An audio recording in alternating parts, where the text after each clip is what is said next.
I sculpted one of my favorite Quirrel moments from the game Hollow Knight, and I'm going to show you how I did it. To get started, I grab a wooden box, some foil, and some ultralight. Then I take the foil and shape it into a hill-shaped piece of foil that they will be sitting on.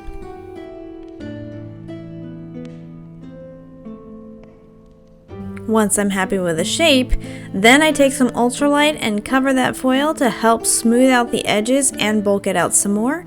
Then once it's completely smooth, I put it in the oven to bake. Once it's out of the oven, I apply some liquid Sculpey to the ultralight to help give my polymer clay something to stick to.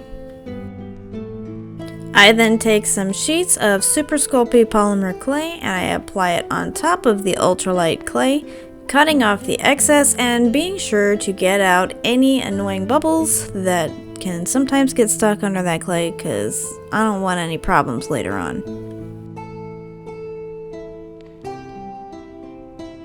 Now that the whole base is covered, I start to add some shaping details. I made this hill a little bit higher. Then I added some lines in the sand, I think it is, to kind of replicate the art style that they did on this beach. Next, I'm going to get started on these shells, and I start with this curly, swirly shell that they have in the background of one of the pictures, and I just make a little swirl and then place it on the beach. So right next to our curly snail-like shell is another shell in the screenshot, and I can't tell what it is, and so I decided to just go ahead and make a conch shell. So here's my first attempt at making it. I cut it out, opened it up, I didn't like how it looked, redid it, and here it is magically done, and I'm putting on the final details.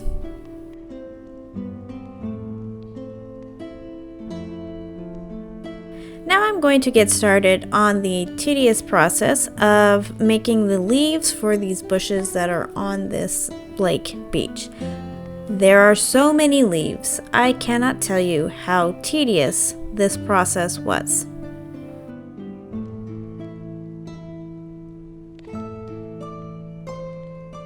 I started to make these brown oval shaped, I don't know if they're shells, by taking some oval shaped pieces of clay and adding some lines to them. I was about to add it to the water base and then decided to add some sheets of clay to help get those shells and the leaves and stuff something to stick to.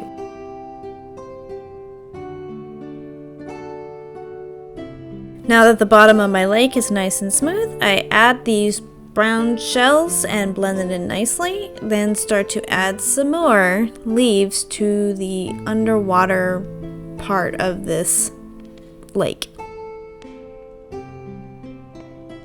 I add a few more of the shell things to the top of the beach and then finish it off by adding a few more leaves and bushes to finish off the details of the beach itself and then get it ready to bake. Now I move on to making my little knight by making a little oval shaped piece of clay and adding some clay noodles to it. These little clay noodles will represent that cloak that he wears on his body, and then I blend it in so that each of the strands looks like it's one continuous cloak.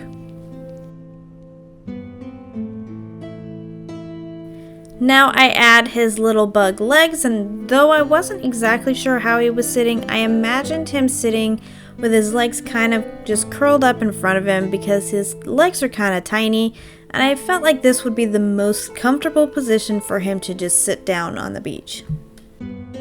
For his head, I use a slightly smushed ball of clay, a ball tool for the eyes, and then some armature wire for his horns, antlers, whatever they're called that sits on top of his head. Once I have everything situated the way I want, I attach his head to his body and then I decided to bake it so that it would be nice and secure for when I added the clay to the armature wire to create those horn antler things.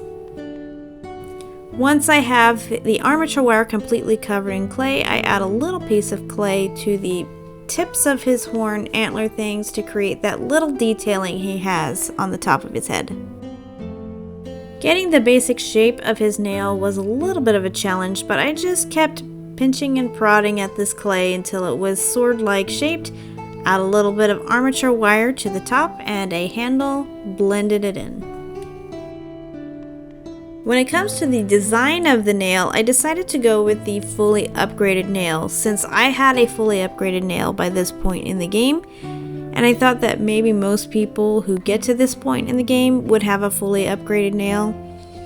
And I really wanted to see if I could pull it off because I really think that this nail is the coolest nail of all of the nails. I mean, the nail master did say it was as perfect as it could get, so I decided to try and replicate this in a tiny bug-sized nail-shaped nail. Moving on to Quirrel's body, he's kind of got a curved shape with a little bit of a belly, and then I added some pill bug style line detailing to it once I was happy with the shape. Another thing that I had to make sure when I was making his body was that his torso was roughly the size of the little knight so that the proportions were somewhat accurate. Anyways, moving on to his Quirrel shaped sized head. Then I take a strap of clay and wrap it around his head to create that little hood thing that he wears, and then I blend it in.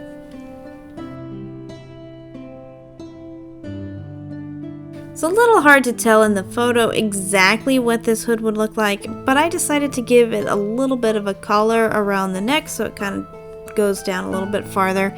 I blend it in, and then I take some little clay noodles and make some little fabric wrinkles just to give that hood a little bit more life.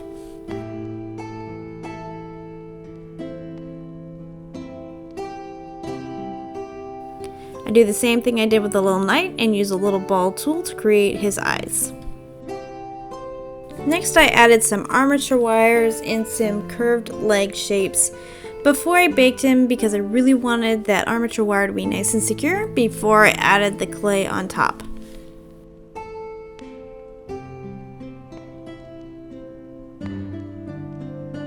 Realizing that I did not include some armature wire for his arms and I wasn't sure I wanted to do two separate pieces of wire, I decided to drill a hole straight through his torso so that the armature wire can go straight through and create his arms that way before I covered it. I couldn't really tell how many fingers he actually had on his hand, but I decided to just give him 3, so I added a little bitty pieces of clay to create some extra fingers on both of his hands.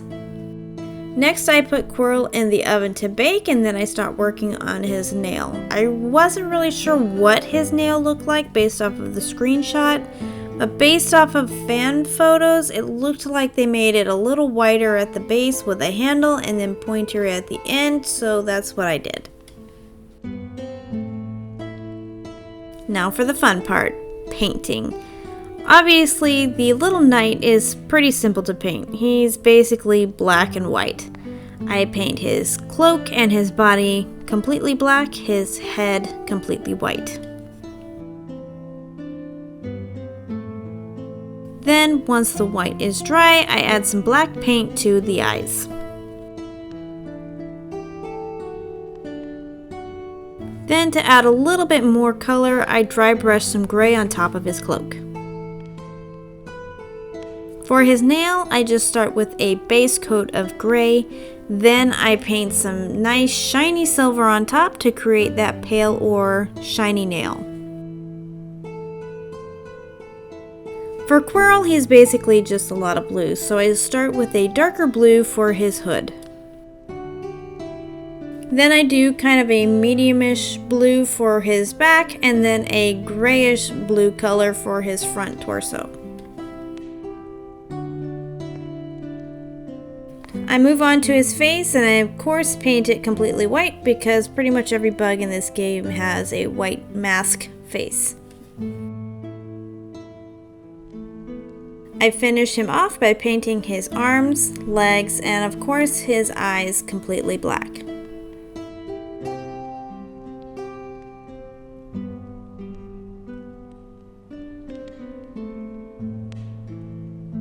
I do his nail exactly the same as I did the little knights. I painted it a base darkish gray and then painted a nice shiny silver on top.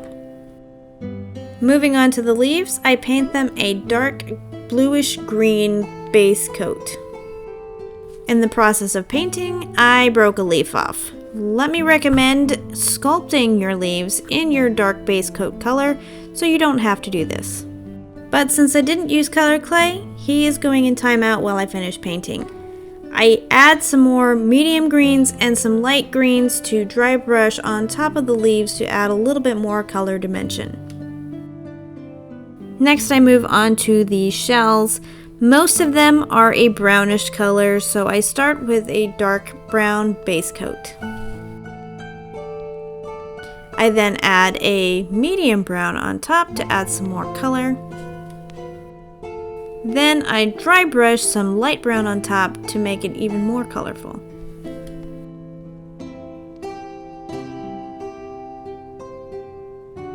I do the same process with the shell, but with a darker blue for the base coat and medium blue on top, and then dry brushing an even lighter blue on top of that.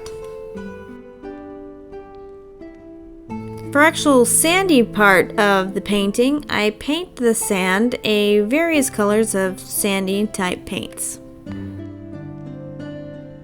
I really wanted my water to light up, so I drilled some holes in my base to put some fairy lights into, and I wanted to hide all of the wires and the battery underneath the wood, so that is why I have these holes.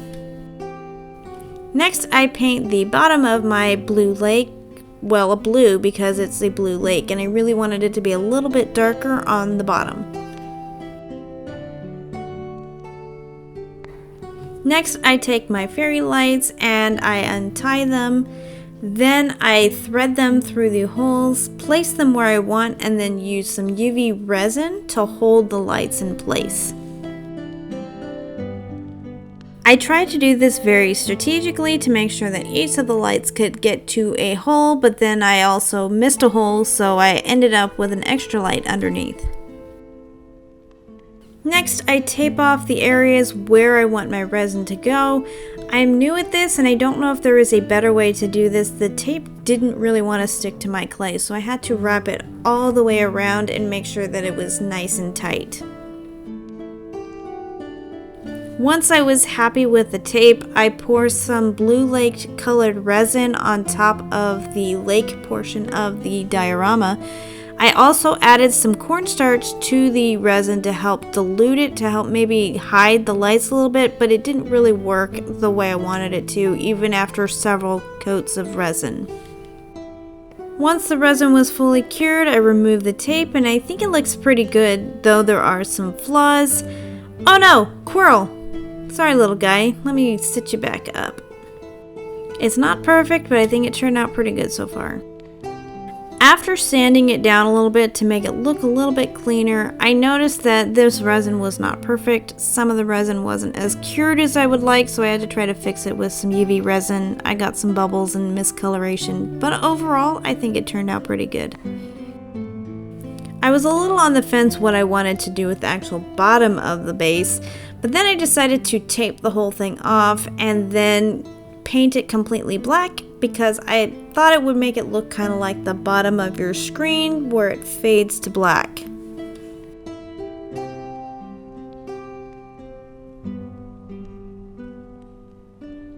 Once the paint was pretty much dry, I decided to peel the paint off as cleanly as I could. Lastly, before I add Quirrel and the little knight, I drill some holes in the base to help really secure them to the base.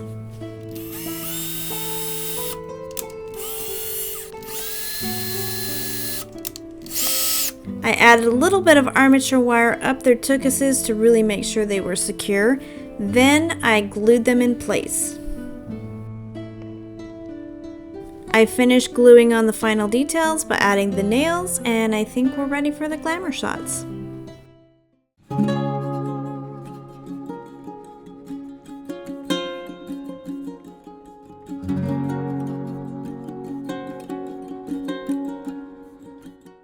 And that's Quirrel's last moment on the beach. I'm not entirely sure if I like the lights in the water. I'm gonna say that they're just lumaflies reflecting their light on the surface of the water. Let me know what you think in the comments. Lights or no lights? Thanks for watching, and remember to stay crafty.